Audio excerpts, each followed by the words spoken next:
acknowledge the blessing wound. They blind cause they been lied to. Forgive your mother for they do not know you about to rise. You let me know, I'll be down to ride, right by your side. It's gonna be alright. You let me know, I'm not in a rush, and you I will trust. That is a must. Open the floodgates, let it rain, Hail Mary, oh soon.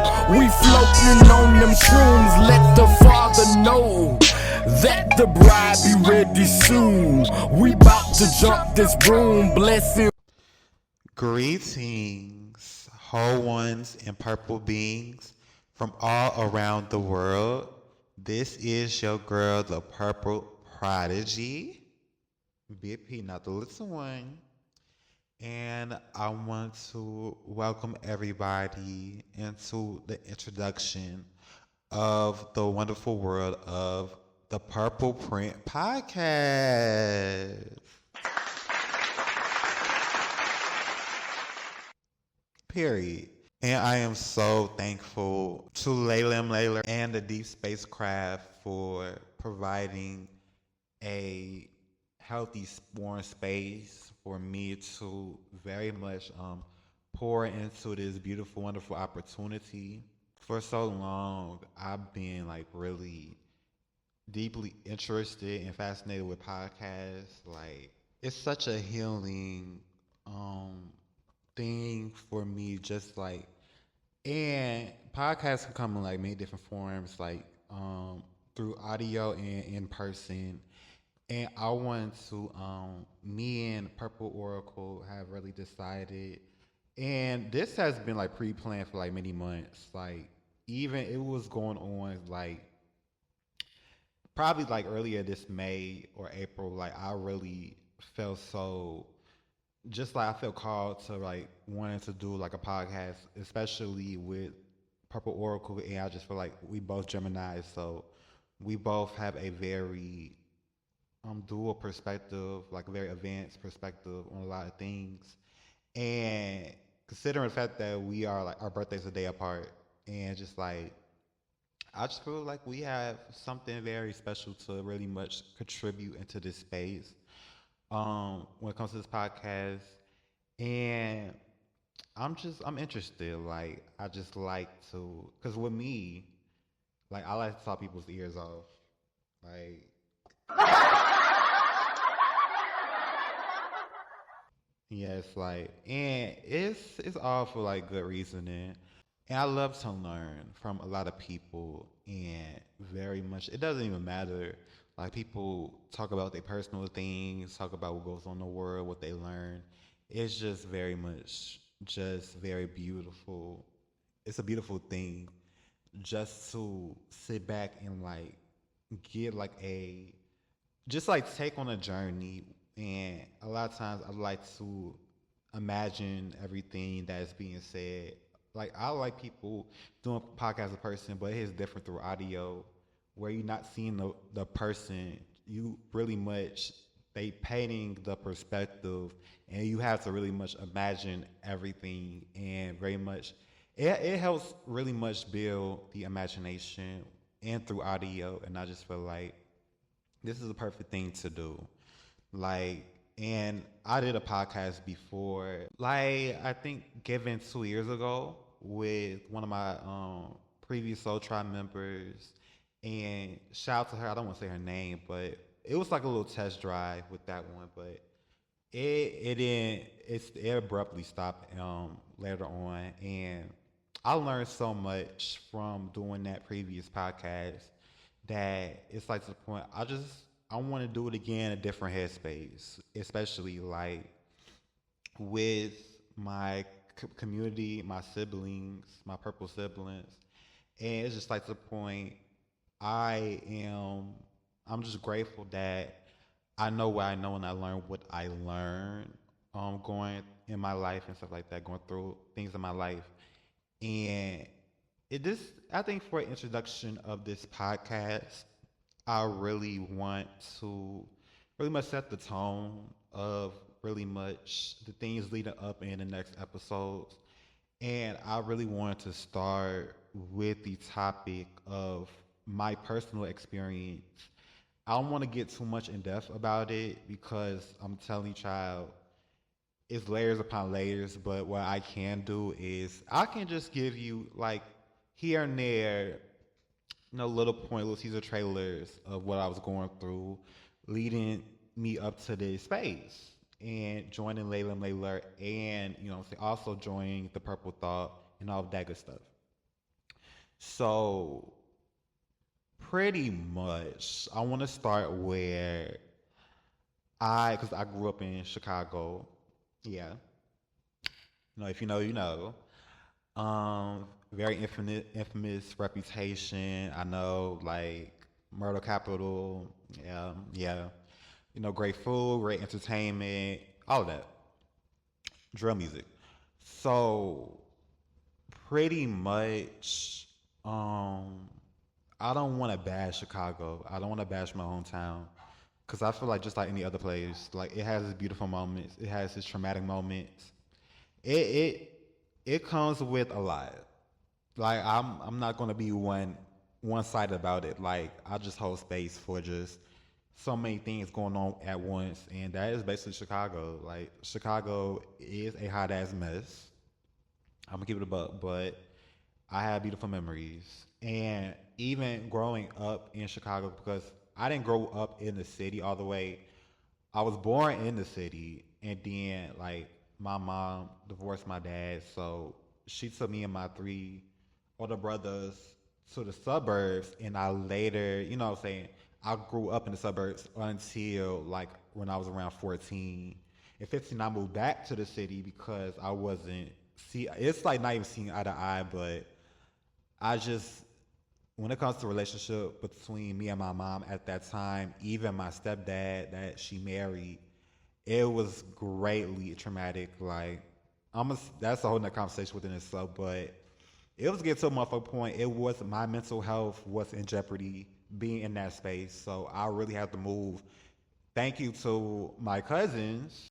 So the backstory of what happened, how I moved back into the city was pretty much it was around the time like 2012 where I was done with my freshman year and I was about to enroll back into my sophomore year of high school. And pretty much during them times, I made an Instagram post very much venting about my feelings. And mind you, like the dynamic is um at that time my auntie and her two daughters, and she did have an oldest son that was moving around a lot. He'll come by um, my grandparents' house on my dad's side like time to time, but he'll stay somewhere else for a lot period. So this period, it was just pretty much the three of them. So my auntie, my oldest cousin, and her little sister, and basically her little sister was older than me. So pretty much I'm gonna call them the oldest is the Leo cousin, her little sister was the Sag cousin. So it was like my Sag cousin followed me on Instagram and she seen the post and basically she told my auntie. So both my cousins went down the street to tell my grandmother on my mom's side and concerned about what's going on, and they related to my mom and conversations that was had. And basically, my little cousin introduced the idea that I should move in with them um, on my dad's side, my grandparents' house, and continue to finish off, my terms being in school, what I'm saying, where they was at because my Leo and my Sag, because they went to a school that was close by in the city, and my Sag cousin was a senior, and my Luke was already graduated. So I was so that just lead me just to finish off my school years there.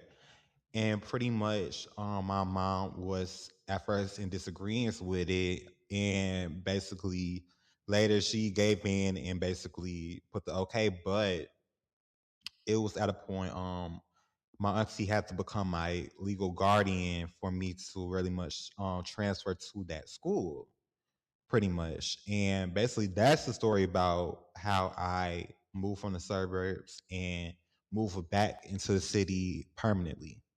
They really helped me really much transfer to that school and move to Chicago and all that good stuff. And mind you, like both my grandparents live down the street from each other, so that's very interesting. So pretty much, I grew up in the city after that, and pretty much around 2022, yeah, I was going through life there, and pretty much I was granted a beautiful opportunity, a financial opportunity, allegedly. I don't want to get into details about that, but it was enough to really much help me to move. And mind you, I actually did want to move like the year before, but I wasn't able to. So this go around the next year, 2022, I was able to move. Um, it was so much going on at that period of my life. Um, it was like to the point I was side eyeing so much of my because I've lived with my family all my life. I knew family, like I had friends and stuff, but it was at time I was cutting a lot of friends off. Um, a lot of family around me. It's a lot, but my grandfather on my dad's side, he passed in 2020. So basically, that just led me, just me, my auntie, my cousin, one of her daughters, and my grandmother, and we was all basically under one roof. And yeah, and pretty much, this is around the time where I'm realizing not even just them, but even other family members, next door neighbors that I consider family, all of that. Not everybody, but majority of people was fake. They was fake as fuck. They was playing my motherfucking face. And pretty much I was very miserable at that time. I was like I was very depressed because I didn't like the energy. I just didn't like waking up every day to bullshit.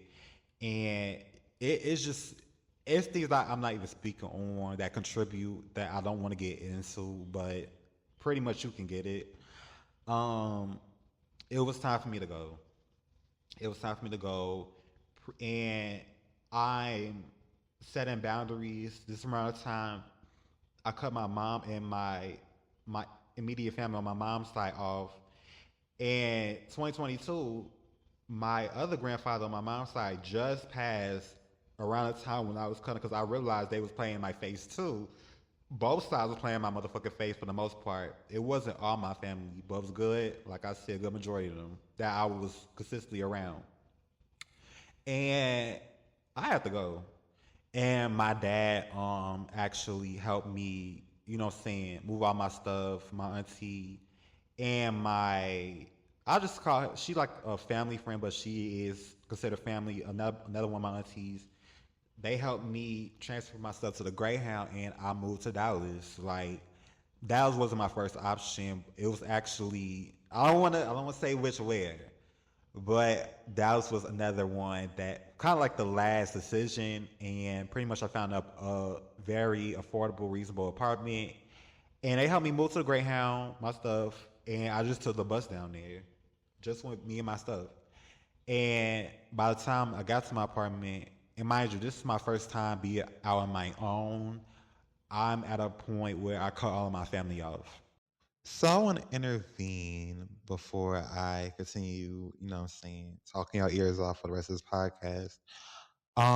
Pretty much the only family that I was in consistent contact with when I moved down there was my Leo cousin, the oldest cousin.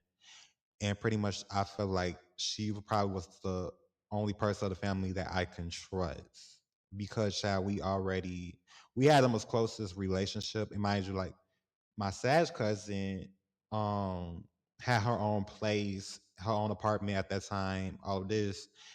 And pretty much my little cousin stayed with more consistent in my grandparents' house, especially after my grandfather passed.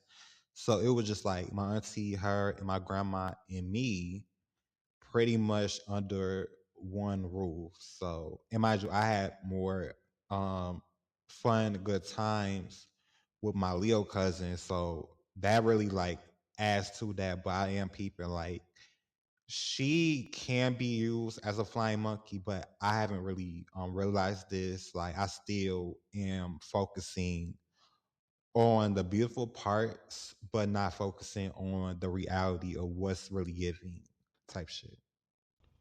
And it was some family I didn't have bad blood with, but I did feel like they was will be considered a flying monkey to people that I didn't fuck with in the family. They may not know everything that's going on between me and the relationships, but of course, the people I didn't fuck with can paint them a narrative really easy. And mind you, I don't talk with that. I don't talk with them a lot. So they are going to by default take their side over me. So it's like to the point by that I have to cut a lot of my family like that off. The people I didn't fuck with, the people that I really much peep. I read the fuck out of my dad. I cut him off. He did some bullshit. And pretty much I was out on my own. And pretty much so I did have some of my chosen family at that time that I was talking with, like, and I did have, I was talking with other people that just entered my life when I moved down there, and they was playing my face. Not my soul family. It was a soul family member. It was only like one, and I consider her like at that time a soul mama. So to the point, we was in the same boat spiritually, and pretty much the other one, he was playing my face. He was doing some bullshit behind the scenes, and I caught on. So another conversation, but pretty much the fast forward, I was I was in Dallas, and I stayed in my apartment for 8 months, and I was doing my YouTube content. I was like doing, of course, like I was working from home and doing all of that, and at a certain point, after like the 6 or 7 months, I wasn't able to keep up with the rent. I'm gonna get about like financially, I was trying to, handle some things, but it did not work out, and I got evicted. I'm gonna keep it up. I got evicted, and basically I got kicked out. All my stuff got thrown out, all that shit. So I'm by myself. And mind you, I did have family that was in Dallas too, but I did not reach out to them when I moved down there, just for the simple motherfucking fact that I did not want to get back in connections with the same family that I just didn't fuck with, because I know they had close ties with those certain family members, and I didn't want to have nothing to do with them.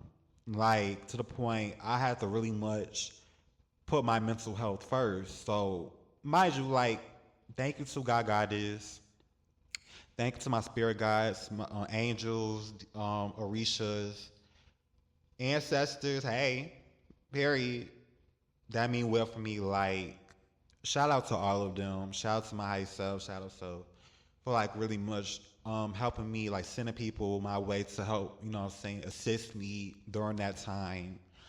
And pretty much I was moving after that. I was moving from motel to motel, and I went from Dallas, and then I went over to Mesquite, and then pretty much I was staying in a motel over there, and I still had some finances, but motels don't run cheap. So pretty much I was out my ass outside.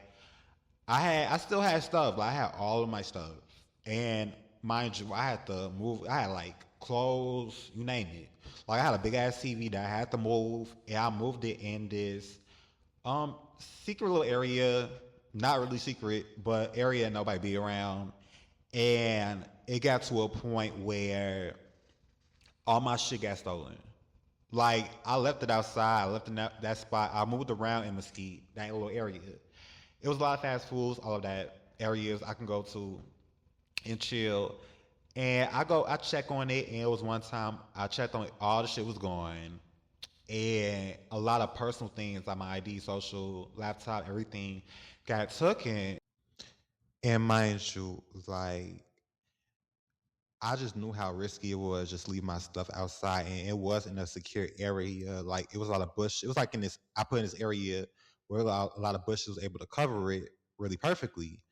But I had so much stuff, and I had two book bags, and what the book bag that I carry, that's for like personal things. I wanted to carry light, and I made sure that I checked periodically, like pretty much every hour or every other hour, just to check on and make sure everything good. So I'm over assuming that my personal things, like my ID, my social things, was in my main book bag the whole time. It was in my other book bag with all my other things. So when I'm over here checking my main bag, looking for my personal things, whole time it was with my other stuff. And by the time I was looking for really much all my things, it went poof, it went gone. Because somebody took every motherfucking thing. And child, I gagged. I gagged really hard when that motherfucker happened. And pretty much I had no type of identification. Like child. But I had my own book bag always with me. I did have like my phone and things. Thank you, God got this, because I left in my book bag with me. But everything was gone. I had bank accounts that was closed. I'm talking about they shut it down. Like my life as what I once knew was very much declining. That was kind of like my rock bottom moment. And it's in a place that I do not know. And I'm really much physically by myself. So yeah. And you know what I'm saying? I was still talking with my son mama. Shout out to her because she really helped me during that beginning of that time to really much process everything I was going through. And pretty much I had to, you know what I'm saying, let her go because I really had to cut the relationship because I felt like, and I'm gonna keep it above, I felt like I was bypassing her from doing the inner work because she had a lot of inner work that she needed to do. And I felt like she was distracting herself by being around people that was on some bullshit, that was playing her face basically. And because I had to tell her, and it was at a certain point, I don't want each other to become a detriment at a certain point of our own spirituality. And it hurted that I had to really much have to let the relationship go because she really did help me spiritually a lot and brought a lot of clarity into, and I was very advancing really fast. So pretty much I had to cut connections.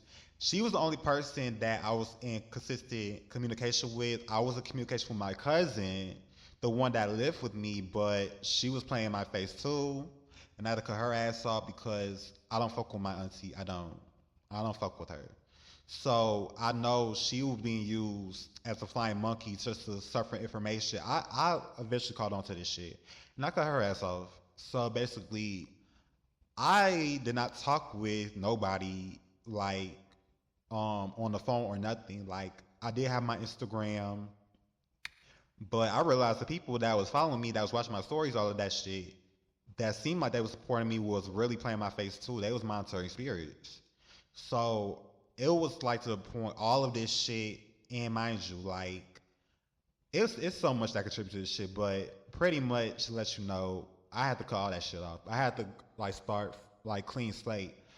I didn't understand at the point why I was going through what I was going through until later on, but it was just like to the point that shit really took a mental toll during that time. But in a beautiful sense, it led me to really much sit my ass down and heal and deeply get into the healing process and the deep inner work process. And I learned so much during them times because, mind you, like it was a Starbucks over there, and I was at Starbucks for the most part. Like I was really much, I was drawing, I was writing music, I was like I was just doing a lot of things like to really occupy my mind. Like I bought some puzzles and really much, I was in my own little world. And it was a lot of people. I've met all walks of life, and shout out to all the people that really much helped me during them times.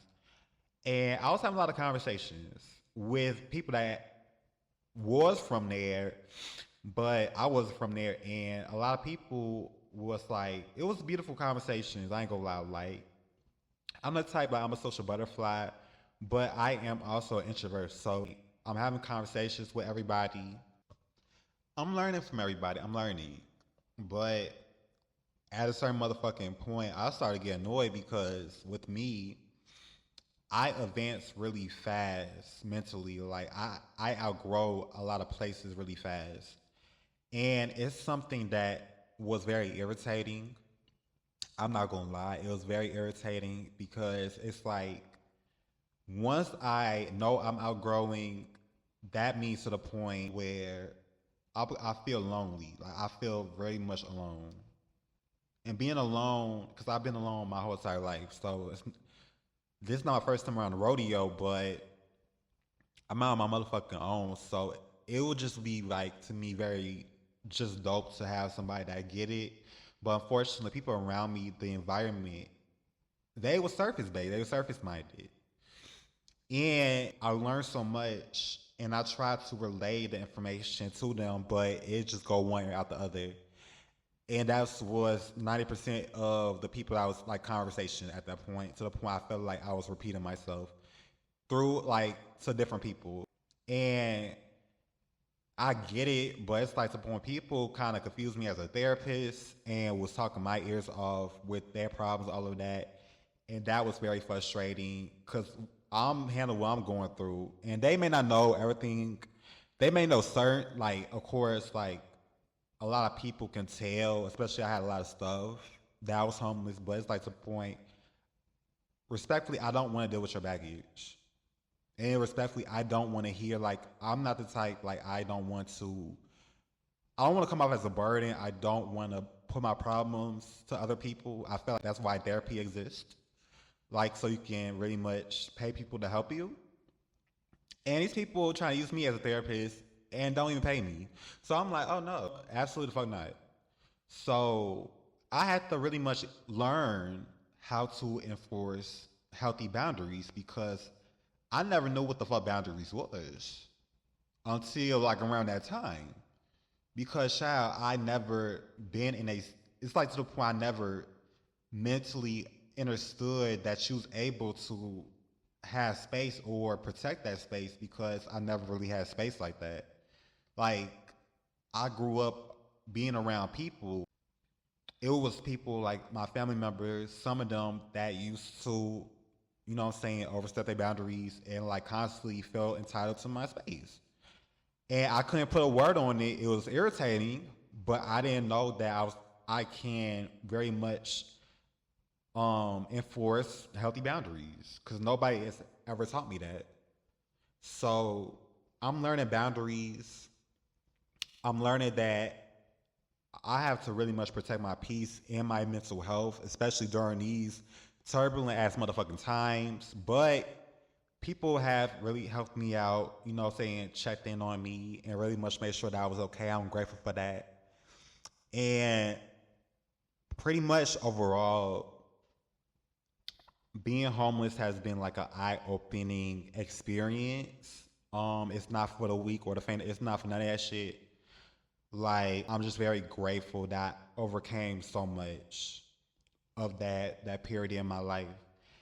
And I didn't really understand shit. I was just like just going along, just observing. But it helped me to really much have a more grounded connection with myself, with God Goddess, and to understand my value and my worth. Because I ain't gonna lie, I had a lot of times where it was people playing my motherfucking face that was trying me and was doing some really gutter ass like trifling shit and really much trying to go there with me. But I'm so thankful that I knew better. And it's like I took the higher road and I moved the fuck around. Like to the point I ain't gonna lie, I made mistakes here and there. I made a lot of mistakes. But I just feel like it was a trial and error moment for me to learn from my mistakes and learn from the situations and the scenarios that I was in to really much like apply and grow and really much do things differently. Like you can't expect to do the same thing, expect different results. Like you gotta do different or to see different. So it's like I came to understanding that. And also it really helped me to really honor silence because again, like I grew up being silent and just being more of like an observer to a lot of things around me. And silence could really protect you from a lot of things. Silence can really save you from a lot of things. And also no matter what you believe in, like you are entitled to your beliefs and all of that, but I do feel like God is holds all space in silence, holds so much space in silence because that's where you're able to listen to yourself, hear yourself learn, and have a more grounded sense and awareness of things and processing and through silence. So it's like the point, and it's just been a lot of, what I'm saying, has really much protected me from a lot of things like going on like really much behind the scenes. And I do honor like really much protect your plans too because you don't want to let the wrong person. And it's like the point I don't want to put in that narrative like, oh, you can't trust nobody, all this, blah, blah, blah. Like it's you can't like in order to trust yourself, it's a lot of people that is outside from you that cannot trust themselves and really much don't trust you. And I don't want to have that halfling narrative that is all and it's not all. It may be a lot, it may be majority, but it's not all. It's certain people that do marry you that can't trust themselves, that can trust you, and you can trust them. It's people that's out there. And I just want to, let that known. Let that be known.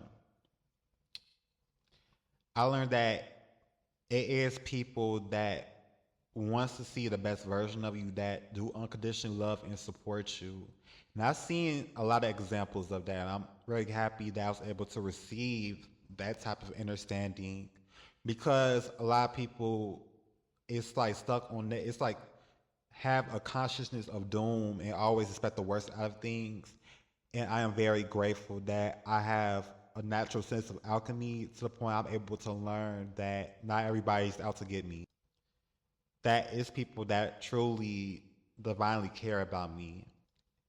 And that God Goddess lives in all things and everything. And mind you, like I was like really much going through so much. It's like layers upon layers, like I keep saying. But the number one thing is me being a trans femme being was like that was kind of like the cherry on top for me because it's like I was no hormones at that time and pretty much like going along through all of this and navigating through all of this. It was just like the point. I used to be somebody that I'm a shapeshifter, so I dress in many different forms. I am a girly girl, but I'm also a tomboy, naturally. So it's like the point. I like to mix blend with both of them. And I guess when all my clothes was taken, I was literally down to like one outfit, and that was like literally a hoodie and some jogger pants. So I was more bush presenting, and I was very it infuriated me because I'm a type of person I honor hygiene. I wasn't able to wash up every day. I wasn't able to switch in clothes or, have a girly girl moment. And it also was triggering when it was a lot of people that was consistently, I'm talking about misgendering me left to right. Cause I was in a space in Chicago that I did have the misgendering. I had people that was misgendering, but I did also have people that was on the she and her pronouns. At a certain point, especially when I was going through my transitioning. So by the time I left, I was sheeing her down boobs. And when I moved to my apartment, it was sheeing her because I didn't go outside like that. I was a homebody, I ain't gonna lie. But being outside and having to live outside, it was just like he and him, it was like to the point I really wanted to wreak havoc. I really wanted to go the fuck off. I really did. And mind you, it's certain people that did see the she and her. Like naturally, it was certain people that really like confused me as a cis woman at certain times. And it's like to the point I appreciated that. But it was just like it's like I invested so many years of this transition and I felt like at this point it's just going way backwards. Like everything is being like reversed. And I just like a lot of time I didn't know how to process that motherfucking shit. And mind you, like I grew irritated. And I'm not a jealous person, but I was very aggravated, you know what I'm saying, not having a home, not be able to pretty much do have the bare necessities and all of that shit, all that. And it's like some motherfucking point. I'm seeing people that's able to have access to that.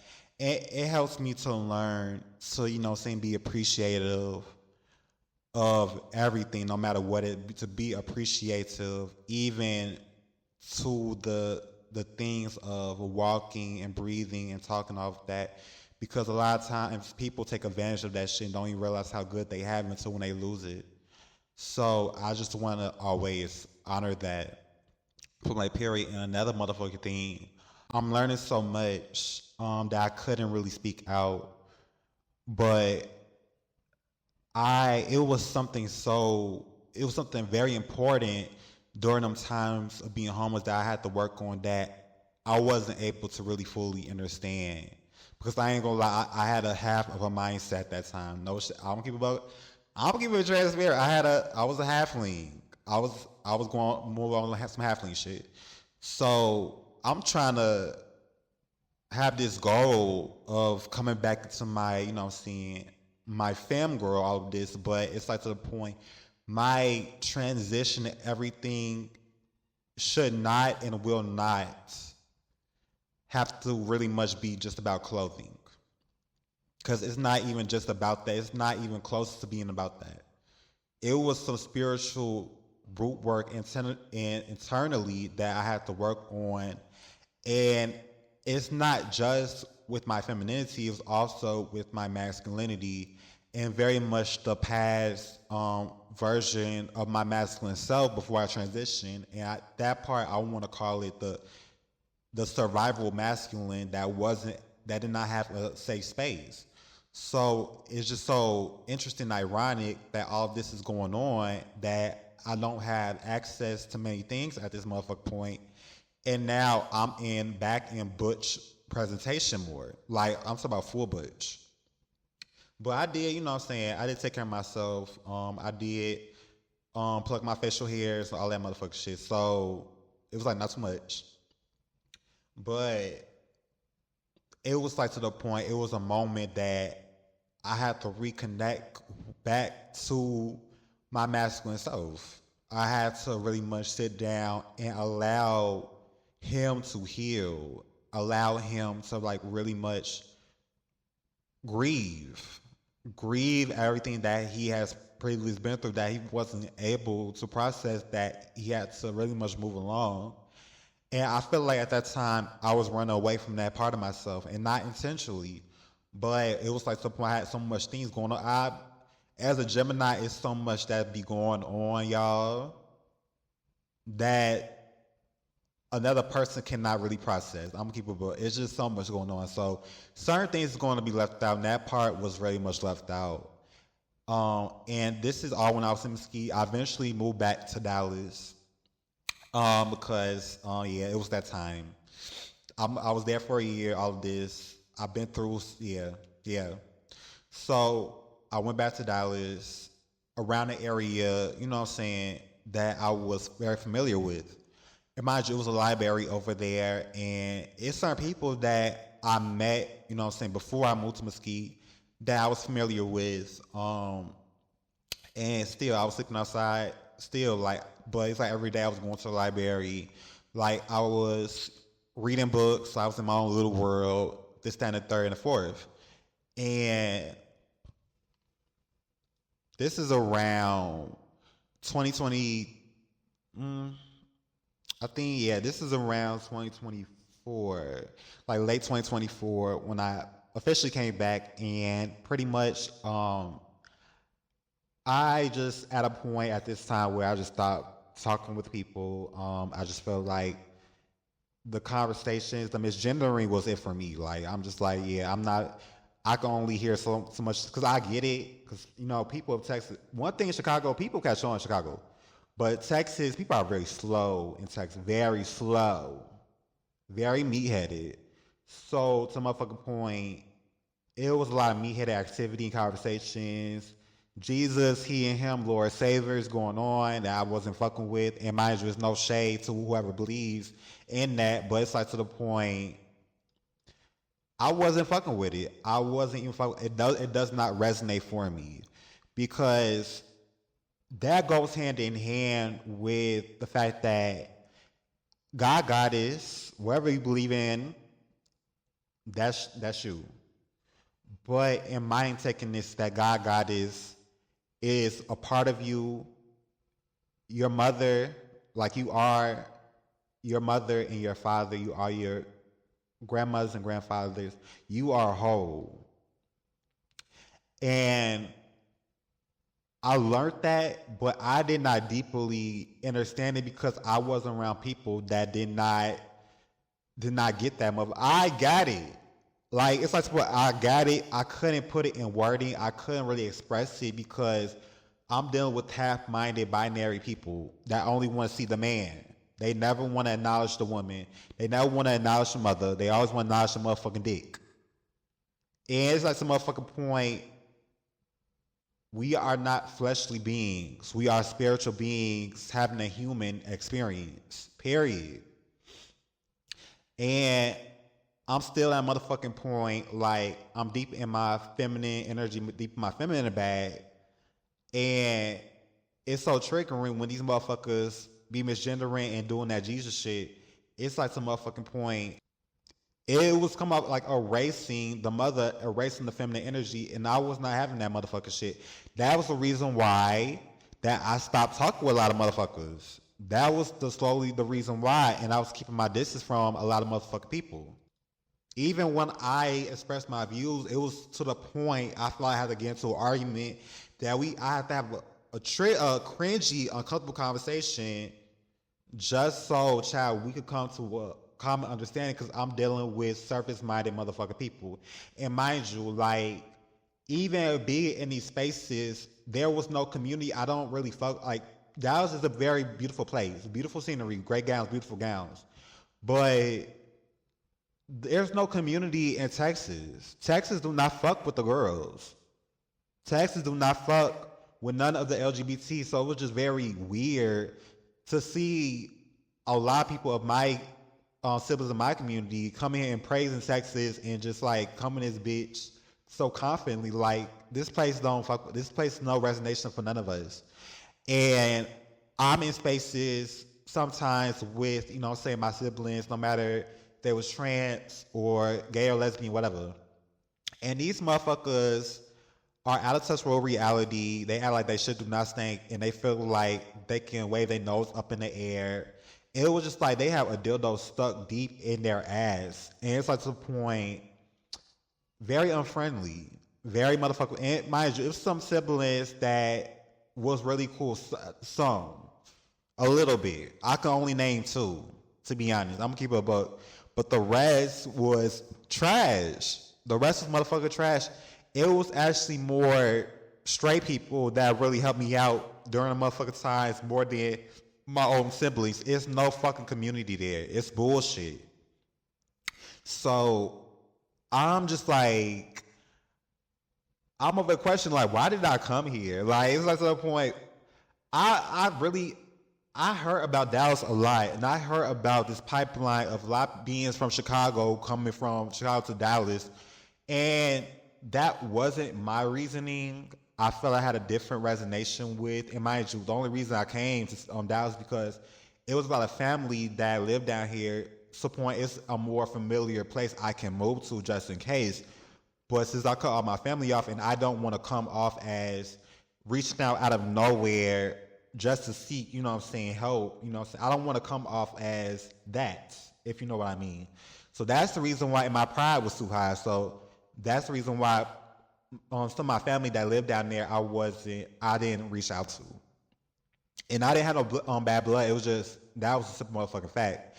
Maybe if I talked with them more before I moved, that would be one thing, but I didn't talk with them, and I know they got their own things going on.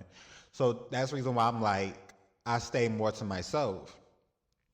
So at this point, I'm trying to seek something. I'm trying to seek some form of community, especially not in like in person, not around my environment because it's ass. But I tend to want to seek somewhere, some space on social media, especially like mostly on YouTube because I really like YouTube. I want to hear people's mindsets. I want to hear people's thoughts. I want to hear people's views. I like to learn. So I was like a lot of things in my algorithm, a lot of videos was a lot of like some of my siblings, and I watched some of their videos, but it's giving halfling, it's giving man. It's like to the point the woman is always left the fuck out. It was giving Father King G. It was giving all that, and it was like at a certain point, I'm also peeping that it's certain beings that be playing in people's faces, that be trying to gatekeep and capitalize off of people's ignorance and breadcrumbing information and full clarity to people just for people to keep investing into their content, into their platforms. And I'm peeping all this shit, and I'm starting not even just that, but it also be other videos that I was tuning into when it came to the form of tarot reading and this, that, and third, because I did tune into a lot of tarot reading, especially during just for like clarity to make sure that if this is the right track that I'm on. And this was like going on a lot when I moved down here. I was watching a lot of content, and I had to fall back from a lot of people because it was some weird shit going on with those videos and those people.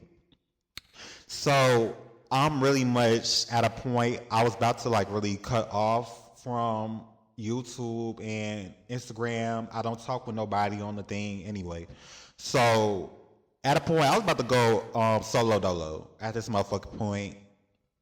Then around, I think where the Orange Cheeto, when he got elected, it was, and mind you, like, I'd be like, watching my, you know what I'm saying, my series, movies, all this motherfucking shit too. And something was going on around this time. And mind you, like, I'll just be scrolling on my timeline on YouTube, and pretty much it was something with T.S. Madison bringing up Oracle. It was some situation that went down, and T.S. Madison was trying to throw hella shade and announce her shade on one of her motherfucking the Fag Speaks talk bullshit, whatever. And it was like to the point I'm watching, and then it's this another trans YouTuber, I don't want to say her name, that responded to T.S. Madison, called T.S. Madison out on it, and publicly defended Oracle. And I'm over here like really much like take all this shit like what the fuck is going on? And I was actually with the trans YouTuber, and I just feel like the situation of what happened, it just did not make perfect. It didn't make no type of logical sense to me. And I'm like, why is you bullying this lady? Why are you trying to throw shade at this lady? And this lady didn't do nothing to you. Like it was like to the point it was weird. And I'm telling you, right after all this going on, Oracle's video started to pop up on my timeline on YouTube. And mind you, I was just like I was in my own little world, and I'm over here just like doing, and I'm seeing her content, and I'm watching her content, and I'm watching her respond to what's going on, and I was like just peeping that it was like to the point, the things that she was saying was just very profound. It was like very like her whole vibe was very unique to me, very eccentric. And I didn't know she was a Gemini at this time. I was just like really much observing where her mind, where her mind is, where her thoughts is. And a lot of things that she was saying, because I was watching other videos too, it was everything that I was thinking that I wasn't able to speak out loud or speak to people. She was saying it. Like everything, it was starting to resonate on a different frequency. But this time, it was just like, it was something like extraordinary that was happening when she was speaking, because my soul, it started to like really, it's like things started to click. It just started like, it's like the webs or like the signal started to, like the wires started to connect with each other and started to like operate something bigger. And mind you, like I meet all walks of life. Everybody's different. And it's certain beings that, I've came across that was part of my previous soul tribe. And that's how I met my soul mama in that tribe. But the main person that orchestrated the tribe, I call him basically the leader of the tribe, he really much helped me spiritually, like on some other shit. Like it's like to the point, he helped me advance really, really quickly, really fast spiritually, because he was like very powerful. But unfortunately, I had to come up because he had potential of wholeness. I didn't know what the fuck it was, but it was wholeness that he was embodying.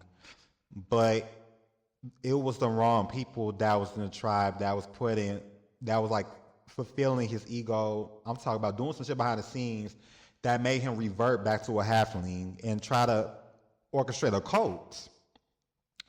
Later on, and I didn't realize what was going on. I had a dream about what was going on, but I didn't understand what was really happening until after I had to leave the whole tribe. But I still had more connections with another tribe member, and she was very powerful too, but she was still within the tribe, so it was just like to the point. Later, we fell off, but she did help me a lot. What was going on aside from all that shit, she did help me. Shout out to her. But it was just me and my son. I was still in contact, so he really, like, I ain't gonna lie, I love that man. I did. Like, child, like, it's rare beings that can put you on a timeline and like really much like skyrocket you to a whole nother level in your life. And it's rare. This never happened. This never happened. So I'll tell you, Oracle embodied that, and it intensified. Like, intensified heavily. Like, it was so groundbreaking of the things that she was sharing, because no other bitch is saying what she's saying. Like, it's like when she's saying the quiet things out loud. Like, she's saying a lot of shit. Even some of her lives, she was helping me reconnect with my masculine part of myself and help me to grow more resonation and more like, it's like a click of everything that I was going through, especially being in much presentation of why I had to go through that. And it was a calling from my masculine side. It was a calling, and mind you, I was hearing my birth name a lot. I don't want to say my birth name on this, but I was hearing my birth name and like kind of like symbolism. It was other people that I was in spaces. I used to go to other like restaurants, and I used to chill in there too. Like the managers and stuff was cool with me. It was somebody that had the same birth name I did. It was very consistent. And by the time Oracle said a lot of things, like the process of, you know what I'm saying, your transition, all of this, and the grooming process, when I tell you, it was at a certain point where I heard it, it kind of like, it triggered me, but it's not like a bad triggering, but it was kind of like I broke the wall. Like she helped me break the wall. Something that I couldn't put my finger on, but it finally clicked, and I started crying because it was like my soul was relieved. That's like to the point I was able to break through something with her help that I wasn't even able. So it was like the point, the knowledge that the gems that she was dropping some rocket launchers of gems, like some grenades of gem grenades. It was like to the point I was advancing spiritually really, really fast after that. And that's incorporated with my transition. That's crazy in good ways. Because I'm always trying to run away, and the whole time I just needed to acknowledge and to merge and integrate and give myself a safe space to finally heal properly in a whole sense, in wholeness. And when she kept saying these things, now I'm able to reconnect. I stopped running. I was able to reconnect with my masculine and actually acknowledge my masculine self and realize that is a part of me, because we are our mothers and fathers. It's like the point we are both masculine and feminine. We may be dual in both, but a lot of times, in a lot of cases, we may resonate, we'll have more dominant with our feminine or more dominant with our masculine, but at the end of the day, we are still whole within both. So she's really really acknowledging it, really speaking on it.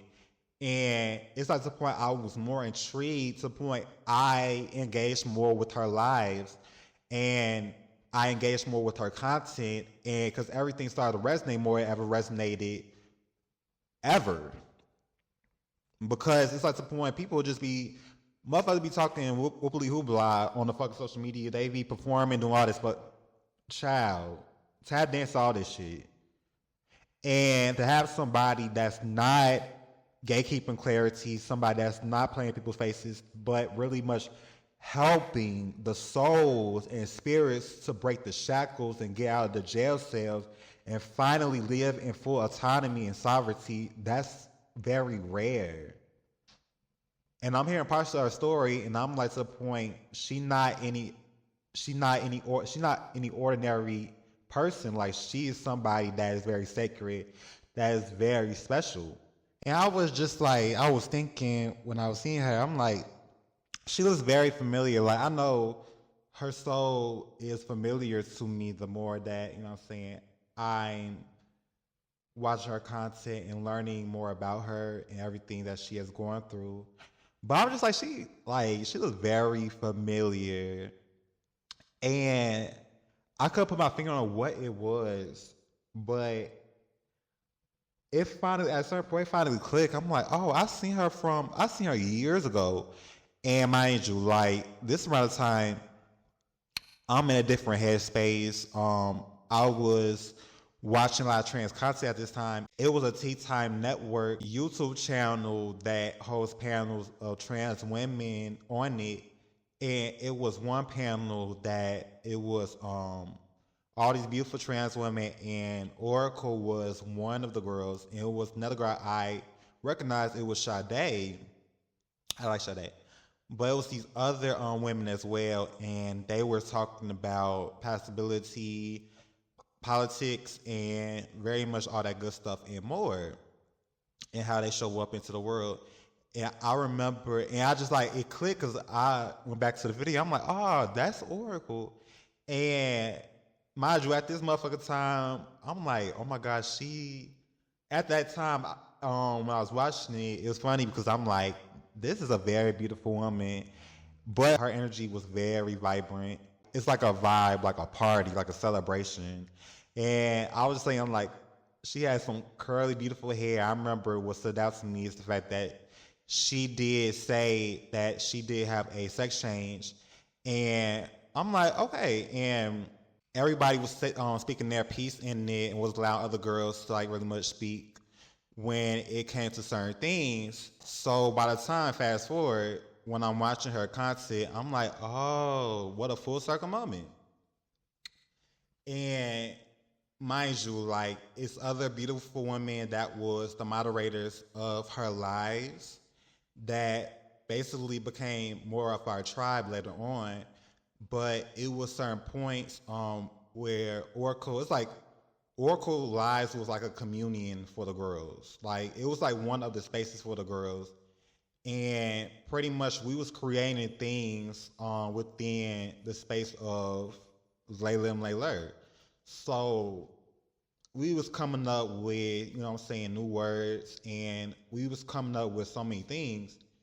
And we thought of one of a subspace within the nation, and I contributed into, you know, come up with the word.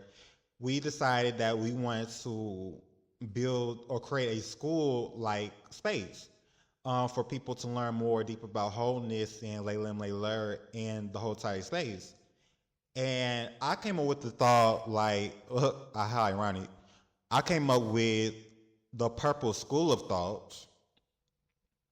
It's like the point, I don't remember much of the details, but I kind of like condensed it to, how about Purple Thought? Or something like that. And it resonated with Oracle, and pretty much that was kind of like the origins of the beginning stages of how Purple Thought was created. So we kept really much consistently talking about, you know, Purple Thought and it becoming not just a school, but a safe space for people to ground and merge into their wholeness in a safe space without any interference of the male society or these motherfucking weird ass halflings trying to motherfucking come in between that. And this I could say for all of us, like we live in a very half-ass, very half-minded, very like backwards, lopsided, binary system in society where it's literally has to be one or the other. It can never be both. Because having a dual mindset can really much break the system. It can shatter it. So even if that we try to, you know what I'm saying, bring out into the universe of a dual perspective and a dual sense of self, you know what I'm saying, a lot of times there are people that be sent to, you know, cause division, distractions, and conflict to really much steer people away from wholeness and back into a rabbit hole of that binary bullshit, that halfling ass bullshit.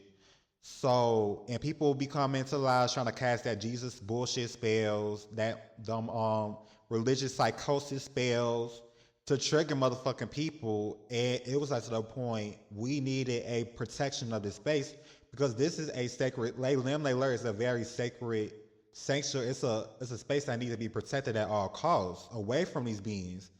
This space has to be gatekept in a reasonable sense because we do not want this to become tainted. Because I learned this even being in Chicago, how much you have to protect a space like this, because I remember that, and it didn't come off to me as a potential safe space, but I did have an opportunity to start something, and it was this was like years in the making for me. This was years in the making. Like when I was in high school, the name of it, to really much keep it a buck, it was a name called Twisted Fantasy that I came up with like when I was very young. I didn't know what I wanted to do with it at that time, but I did use the word a lot. So I think in 2020 or 2021, it resurfaced, and it's around the time I had it was the money scamming times at that time. A lot of people was getting coin, allegedly. So allegedly, I was granted some coin. So um, I was thinking, I'm like, how should I really much? It was kind of like in a sense, how do I build or add more venue, financial venue to, what I'm saying, what I already have. And it was a business opportunity, and I came up with Twisted Fantasy. And I'm like, wow, like this can really much take somewhere else into like in a whole different direction, like in a beautiful direction. And I didn't even come up with that yet, but I started making logos. I started to like really much take this shit from the soil, like really much take the shit from the ground. And it was turning something beautiful, and I did release it. I told everybody about it, and the thing was I wasn't able to make the shirts yet. I was gonna want to get the shirts made, but I tried to ask one of my aunties to make it because she was making shirts, but she was playing my face. I feel like it could have went to a beautiful direction, a very wholesome direction, but it actually went to shit because it was support. I ain't gonna lie, one of my cousins actively supported it because I did sell lashes and other things, but I didn't know. And I remember one of my cousins I was living with, she was telling me like this could really much take off into like a direction like something more than fashion, something more than just selling merch of this. And I was thinking, I'm like, maybe this can hold space for other artists. This is at the time. This can hold space for community. Like this can like really much be something special with community to really much utilize different art pieces because Twisted Fantasy to me was like infinite creation, infinite imagination type shit. It like I was making the logos very random for a reason. So this could really much hold space for a community.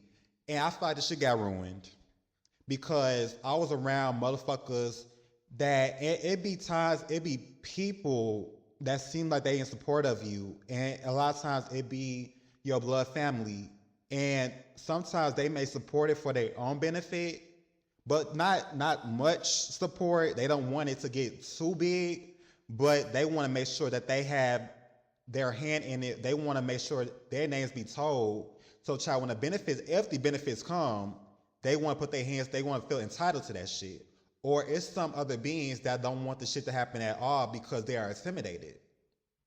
And that shit that was going on with this. So, eventually, the whole thing went to shit.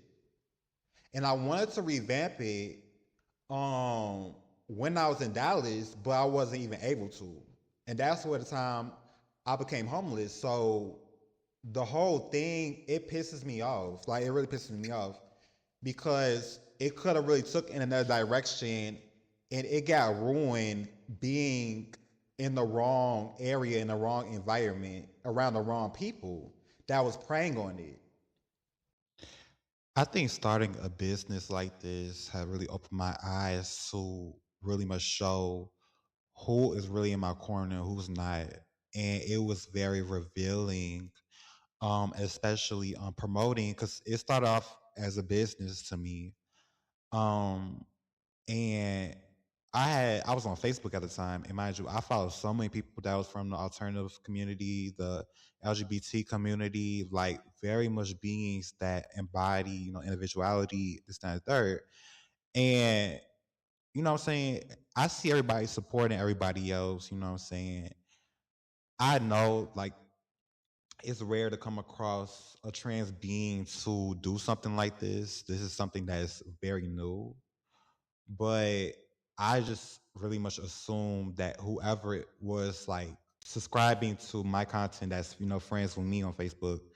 And they support my content, stuff like that, especially when I'm posting pictures. But it's like to the point I'm testing the waters, like, okay, let's see how deeply supportive that y'all really is. So once I even put it out, it was like to the point I see people monitoring, but it was no people. I didn't like. I don't get me wrong. I got some support. I'm grateful for that. But the people that I expected to show up and support was never there. And mind you, I'm the type of person like I want to support all the beings, all the girls, all the guys, everybody. That's just my nature. So once I'm seeing me putting out something that's very special and monumental, the same beings that I'm pouring to and I'm consistently supporting is not doing the same for me. But I test the waters again because as a Gemini, I like to shake the damn table. I like to ruffle feathers. So I'm saying some controversial shit. And them same motherfucking people that was paying me dust all of a sudden want to motherfucking speak their opinion of disagreeing of the things that I was saying. So I'm like, oh, and I clocked their ass. I'm like, oh, so you support in disagreements, or pretty much if I'm looking all dolled up, but when it comes to something important and monumental as this, oh baby, where the fuck you at? And I'm like, oh, it was like that right there. I had to add in this podcast, like, wow. Wow. And pretty much that was a deep level of awareness that I really observed, that I really, took note, like, oh, wow. It was apparent to me, not even just family. And I had some friends, I was talking with that time. I don't think I was in communication with a lot of people. But it just lets me know who's really in your corner and who's really not, type shit. And I was just like, the girls was not ready for this type of shit. Because when I'm saying this could really help community, I look at in an advanced sense, like ahead of time, this can hold space, a very safe space for community to really much, be their authentic self and express their artistic vision in a very healthy sense.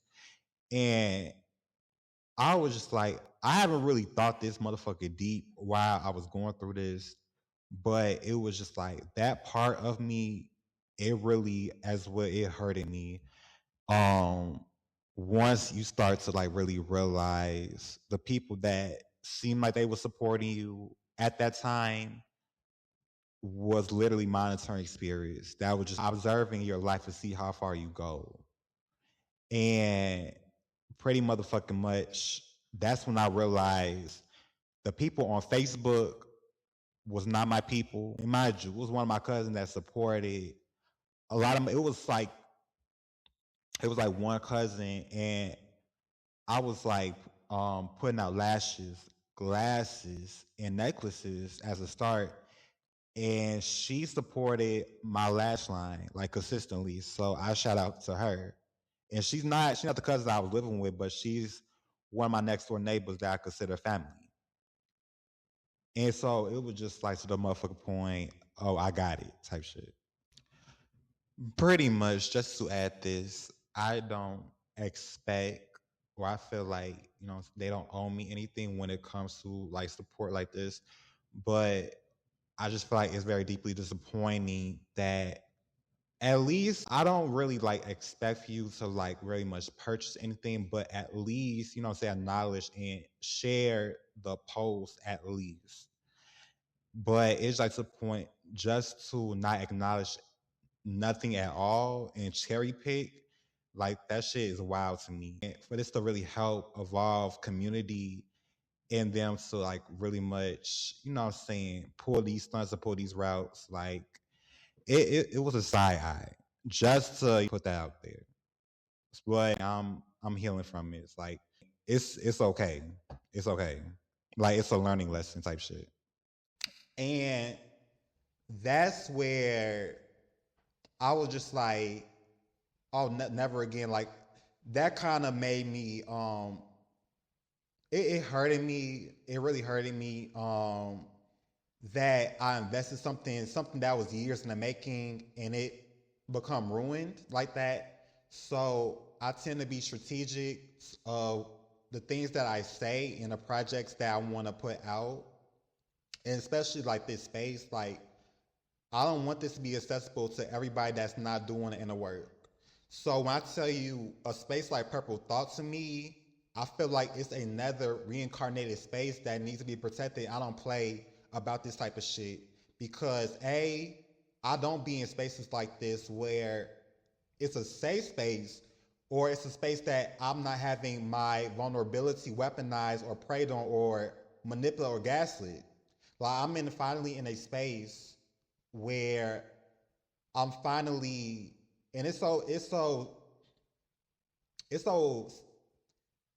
saying it like this, I ain't gonna lie, it's like to the point I finally can say in my life, I finally feel heard, seen, and valued by beings that reflect a highest form of myself or a form that is not of surface base.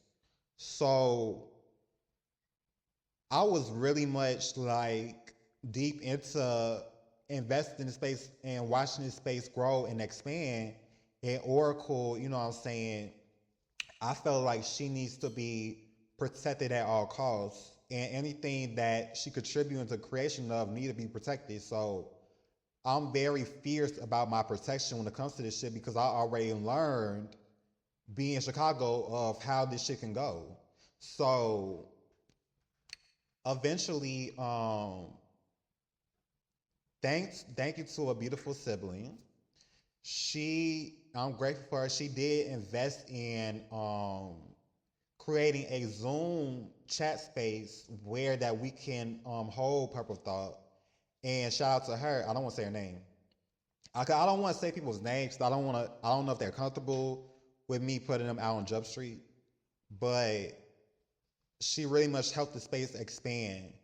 And that's where Oracle invited me and the other moderators that was consistent in the protection of the live space and all of that to join the space. And that's where we eventually transitioned from YouTube and we moved on to the Zoom chats. And that's where Oracle really stopped doing much of the lives at that time.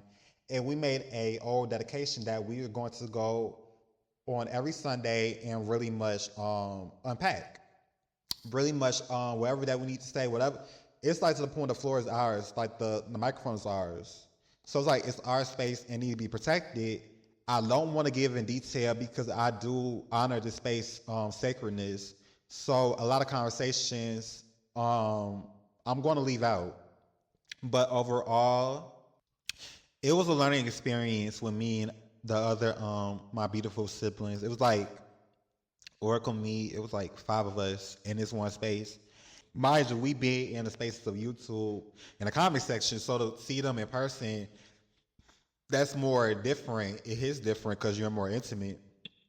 Like to the point, I'm learning so much, but it was at a motherfucking certain point. I can tell that there is some work that needs to be done in this space. And I'm going to just leave it at that. It's some work that needs to be done. Like, I love everybody. I wish the best for everybody. And it's just like to the point. And it's not like I'm saying this so vague for a reason, but this space needs to be very much not just revamped, but I think we have to hold her off a little bit because I just feel like this is a space that it has to be really much reciprocated with everybody. Everybody got to contribute accountability and responsibility in it. It needs to be some alchemy. That's what I want to say. It needs to be some alchemy. So aside from that, like me and Oracle be having our own conversations. Like we be talking outside from the space too. So we was going to bond there. I do feel like she is pretty much like one of my soul mothers. So it's like to a point we're holding space and I'm home. I'm still homeless at this point. This is around like this June or July, like this year. And I'm documenting so much, but I'm telling them bits and pieces, but I didn't want to tell them yet that I was homeless because I don't want worry. I don't want nobody to worry. Like, I know, cause it's already been 2 years past, so I'm already used to it. Like, I already used to the whole everything. I know how to navigate. I know how to move. So it's like the point. I feel like I'm okay, but I did tell them eventually, and they was very reciprocal about that. They was very concerned, but and and Oracle, I ain't gonna lie, shout out to her. Like, she really like looked out for me when she had it. When she had things, she'll give it to me. She'll share it with me, and I'm grateful for that. I'm very grateful for that. And shout out to the D spacecraft because Oracle is in spaces with the D spacecraft, and she was telling them about my situation, and basically they because they did see me on Instagram and stuff. Like, I do follow them, and we was like, you know what I'm saying, I was liking their posts here and there, you know what I'm saying, this, that, and the third. And they was telling her that they have space for me if I'm ever wanted to come over here. And Oracle has relayed the message to me, and at first I declined it because I want to make sure I want to come with something to, you know, say reciprocate. I didn't really have nothing, and I love how they was very understanding, and I didn't ever feel no pressure. They did not want me to feel pressure to join if I'm not ready to go. And it was like to the point, I'm so used to, you know, say always being by myself and being back in spaces. We're having to live with beings like that right there. I'm very hesitant because no shade, and there's no shade. It's just growing up around people. It was just like I felt like being in a space back in Chicago. I feel like I had to walk on eggshells. It felt like a war zone, and I'm not even prepared for a battle. And a battle is coming my way with these motherfucking beings try to blindside me. All of this. That's really how I feel. I had good moments, no shade, but that's how I feel overall. So it's like to the point, do I want to have that experience? Not like the war zone, but to live with other beings, because living with people, it's not easy. Like, y'all have to, it takes a tribe, it takes understanding and communication to help make this space, you know what I'm saying, balance. So good thing Oracle is, and everybody in the space, it's a balance. So, but I'm in a sense like I'm not, you know what I'm saying, I haven't been in this state. This is my first time ever being consistent with community. Cause mind you, I'm around mostly straight people my whole entire life. My cousins, they do identify with the community. They are identified as bisexual and lesbian. But it's like support. I've never been consistent around community like this. Like, I be around community when I was in Chicago. I had a trans mother, and we was in the same hood, and she lived up the street from me. But I didn't see her every day. Like, it's like the point. It's once in a blue moon with me being around community, and to be back with community consistently, to be with community consistently. That's something I ain't gonna lie, is new for me. Like, I be in spaces online, but in person, that's not the case. So, and I felt like, and I was learning because I was praying about it to see like, oh, if this is for me. And it also, you know what I'm saying, helps me to not just connect with community, but to see how community shows up and, you know what I'm saying, presents themselves, how they, you know what I'm saying, how they operate everything in person. So I feel like at a certain point, I may not have what I want, but it's just like it would be a beautiful opportunity just to join spaces, because I feel like, and I learned like, even when times is hard and all of this, you have community to lean on to help you. Because I felt like I was a lone wolf. So I just feel like at a certain point, I feel like I got this on my own. Like, to the point, it was nothing new for me, but I was learning through when people was helping me in Texas and all of this, you know what I'm saying, checking in with me, financially take care of me as well. Do certain times. Like I learned like you deserve support, you deserve help. Like you don't always have to do this shit because I feel like you can't do this shit out on your own. You can't. And I feel like it's beautiful representation just to see beings like this to show you healthy examples. Like there is support. There's people that you can trust. There's people that love you and that want to see the best version of you. And as rare as to see that, it's beautiful to like witness it around these times and witness it more consistently. It doesn't have to be a once in a blue moon. It's more consistent. Because mind you, I did have allies, potential allies that was in my family that could have been supporting all of me. But interesting enough, something has happened to them, either like a medical issue or either they got knocked off, no shade, they got knocked off and they back in the spirit world. And the beings that I was consistently around with was performative allies and that was really playing in my face and was doing shit behind my back. So just to have people that reflect me, finally, like I am not even just relief, but it's like to the point I am in full divine gratitude. And it's like I'm not gonna cry, but it's just like to the point it makes my soul relieved deeply, deeply, just like I'm able to relax. Like I'm able to really much like I feel safe type things. And mind you, like the divine was giving me signs like I need to move the fuck around because this around time I've been tested for like 3 years. I've been homeless for two years plus. I've been in Mesquite for like a whole year, and it's like the point I was going back and forth from Dallas to Mesquite, and I stay in Mesquite mostly. I came back to Dallas like July 2024, and this was around the time. This was like September of this year, so it's just like to the point. I'm in the library. I know everybody. I'm having conversations with the people around me, and some other people was homeless too. So it's like the point we was having conversations. It was a park. I was in the park a lot too. So I was moving around a lot in that area. But at this certain point, especially, you know what I'm saying, joining Purple Thought sessions every Sunday, I had to find like a quiet space because it was a lot of spaces I was very occupied. I don't want, because mind you, I don't give a fuck what, you know what I'm saying? I don't give a fuck what people think when it comes to me talking and socializing. But I just feel like certain information needs to be sacred.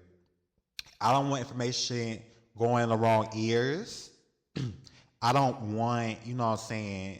Like, I don't want, because I'm very animated when I talk. So it's like to the point, I know how I give, but I just did not feel safe in those spaces to really much give that. And I don't want to filter my words. I don't want to have to, you know, code switch my words. I don't want to do none of that. I don't care to do it. But it's at this point, I'd rather prefer to be in a quiet space where there's no people around. But I was able to find that space. But it's just like to the point, I just felt like I just wanted to get away from people, all in all, even other than the space. Like, at this point, I learned so much, I overcame so much, and I also learned, like, 2023, because 2023 was a Saturn retrograde, and it started on my birthday, June 17th. Whole time coming to this year, I learned that it was my Saturn return.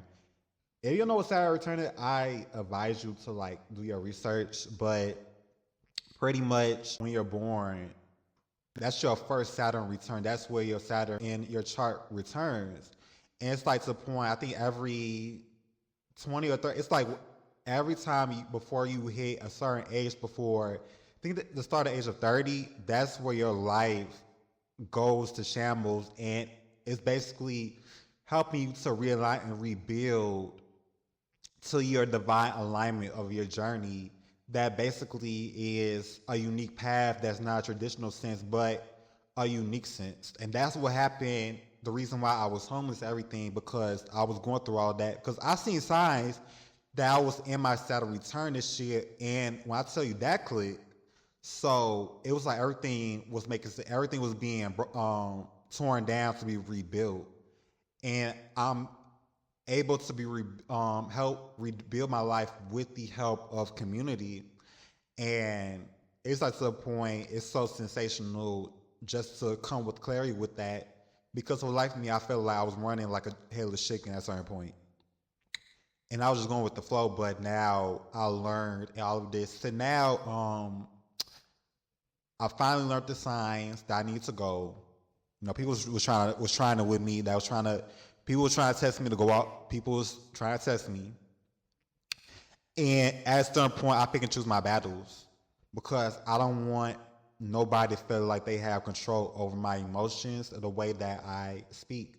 So I'm very strategic on how I move. So it's like to the motherfucking point, I keep it really cute. Especially I'm by myself in Texas. If I was in Chicago, I'll cut the fuck up. Shit, I know I got back up. But in Texas is a different story. I already learned through a certain traumatic situation here. So I keep it real cute. So, and I honor silence too. I honor silence. So at a certain point, I was about to decline the request to join. But when I tell you I was so over it, being in that area, I was so fucking over it. It was like to the point, I was having shutdown moments. Like I was shutting down from people, and just like I was mentally checking out. Like I feel like I was on autopilot at a certain point. And I just learned, like, you know what I'm saying? I had somebody, and he was gay. And he was looking after me, and I appreciate that, baby. I do. But it was just like, there was nothing for me here. Shit was just like, it just wasn't giving. It wasn't giving. Things was not hitting the same like it used to. It was just like going on a whole different paradigm. And I was just like, okay, this is my call. This is my time. This is my cue to move. And mind you, it's about to be winter. So it's like the point. I feel like it's best for me to go to community. Go to a healthy space of community. And Oracle paid for my transportation, everything out of her pocket.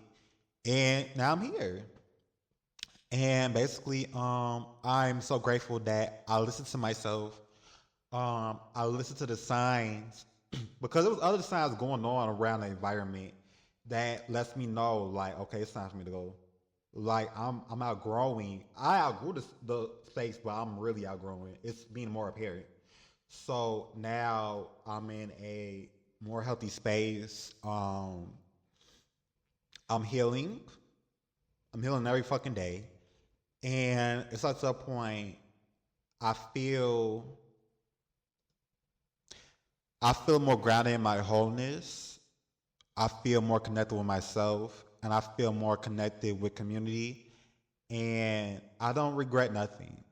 And it's like to the point, I'm grateful everything happened the way it happened, no matter the good, the bad, the trifling, the butt ass ugly. Like, I'm grateful for all of that, because it helped shape and mold me to sharpen and shape myself and mold myself to be the best version of me. And I'm grateful I never gave up. Because, child, I had a lot of dark days. I had plenty of dark days, so I don't get it twisted. Especially being out on my own, sleeping outside. But I'm grateful that I had the willpower, that I learned my power to really much overcome every obstacle I've been through, leading from being in Chicago, being in Texas, and now, you know what I'm saying, moving in a different state. Like, I'm very grateful. I am very, very fucking grateful. I'm very grateful for community. I'm grateful for these spaces. And probably period. I'm done talking our ears off. You know what I'm saying? I thank you for engaging in my story. This is like a brief story. I didn't get deep. But I'm grateful that y'all took the time out to listen, understand, and really much engage in this podcast. You know, staying tuned for more episodes. And that's all for us today. Like, I want everybody to have a very beautiful, wholesome week, and always take care, and always know, Layla Nation, Purple ones, rise. Love y'all. Just give me a sign. You'll let me